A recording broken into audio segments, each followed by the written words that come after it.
everybody, welcome back. Got another watch here for you that I think you could tell what it is. But first off, just a reminder, you got about 2 weeks left in my current giveaway. I'm going to link that down in the bio. Also give a little click here to the thumbnail if you want to enter. That's wrapping up on that. So I've been talking about this watch for the past few videos, honestly. This one's going to be a little different though, because this watch was loaned to me, but let's dive into it. You got your typical Seiko case here. Box looks fairly normal to what I'm compared to. There's your Seiko 5. I have it in green. Not much else in here. The only other thing that came in the box, which I'll show you quickly here, Seiko, easy, nice little box, was just a little warranty card. Nothing else really of note. Interesting to actually also end this, how to register or support your watch. Interesting that these days some of the Chinese brands are giving out packaging that's a little more inclusive of cooler things. This pillow is really nice, but other than that, you know, this is just a very, very simple packaging to this watch. Not disappointing, but I wish for over $200 you got a little bit more from the watch. But now let's dive in and take a closer look. So unfortunately, since this was loaned to me, I don't want to be the one to pull all the plastic and everything off, so this review will be a little less thorough than usual, but I just don't want to be the one who takes it off. I'd rather let that go to the owner of the watch. But just, you know, first look here at the face. First thing I noticed when I got this is the crown does not screw down. Comparing this to my SKX, that was a screw down crown. So that's, I mean, a little disappointing with this. I wish on a $200 dive watch that was ideally supposed to replace the SKX line, the crown did screw down. But let's, you know, there's that date changing over. As you can see, it is a hacking second hand. But yeah, there we go. You know, I didn't want to just leave it there in the middle of a transition. But now let's jump into the specifications of this watch. The case diameter on this is 42.5 millimeters, so it does wear large, just like the SKX did. The bandwidth is 22 millimeters, which also gives this a fairly large thickness, especially with this thick bezel of 13.5 millimeters. The movement that is in this watch, and along with a lot of the other Seiko 5 models, is the 7S26 movement. It is automatic. It can be manually wound also, and as I said before, it is hacking.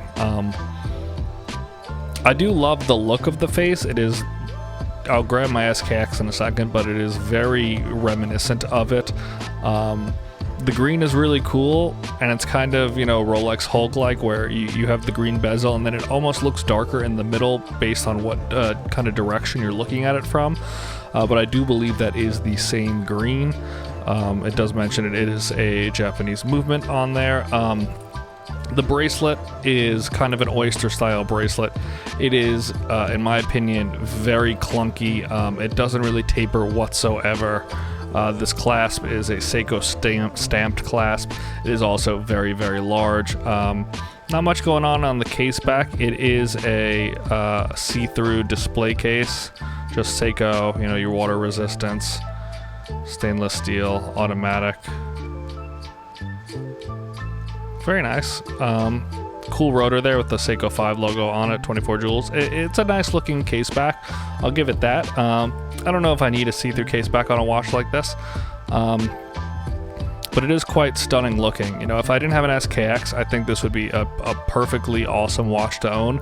But on my first kind of inspection here, I'm not sure if there's enough reason to keep this or to buy one, since I did have this loaned over an SKX. It does seem to be functionally an identical watch, which I know they were trying to make it for the people who don't own an SKX, but I wish they also gave it a better reason for me to want to own multiple of these. Well, let's dive further into it. Check out the Lume, check out it on the wrist, and then give you some, you know, final overviews on this. So checking out the Lume on this watch, here it is. It's very, you know, I believe exactly like my SKX. It's your hour markers. It is the We're in minute hand, and it's the little circle at the end of the second hand. It looks very long lasting. Obviously, as usual, it looks different on camera, but it does look much brighter and much more green, turquoisey in person. So, you know, A plus on the Lume passes the test that I was expecting it. It does exactly what I was looking for. So side by side, here we are. This is the 5 and my SKX. Functionally, yeah, almost the same. One of the big differences, though, is I had to buy this Oyster bracelet separate and add it. This comes with it. The Seiko 5 to the eye looks slightly bigger, but I think it's just the font and, you know, how kind of the pips and some of the things are written a little smaller. But one big notice is that the SKX had the little Lume pip on the 12 o'clock marker on the dive bezel, which I guess if you were diving deep and needed Lume, that is something that makes a little more sense on the SKX. But all in all, looking at them side by side, they are basically identical, which I know was definitely the goal, but I wish that this was different enough that it made me want to keep it and have, you know, an identical looking watch. I know I'm lucky to have been able to get an SKX when I did before they blew up and became this huge thing. But the 5, I think, is definitely a very comparable watch to it, and if you aren't lucky enough to have an SKX, yeah, grab a 5. I think it's absolutely stunning. Obviously on the wrist, it's kind of hard to do a full comparison, but it wears identical to my SKX. It wears big, thick. One of the main reasons I don't really wear the SKX super often, but if you do have a wrist that can handle a watch of this size, definitely get it. I do love the multiple colorways. I would love to have a green face watch like this in my collection. The Seiko 5 gives you a ton of options for colors, and this green is just really stunning. Yeah, but obviously I can't really give you the full. The bracelet is definitely big. I don't mind. I think that the design is actually cool. I like how they do these oyster links. It's a little nicer than the one I bought for the SKX, but I do wish it tapered. Yeah. So all in all, I do really think that the Seiko 5 is an incredible watch. The price I think is decent on these. I got this for, if I bought it, I mean, it would have been around $210. It's definitely a watch that goes hand to hand with the SKX. I think the SKX still, if you can get one, is a superior watch. I think the fact that it screws down alone is what makes it a little superior. If you took out the clout behind it and it wasn't so sought after, I think it would still be a better watch. That being said, the Seiko 5 has far more variety. There's more you can do to them. There's more colorways.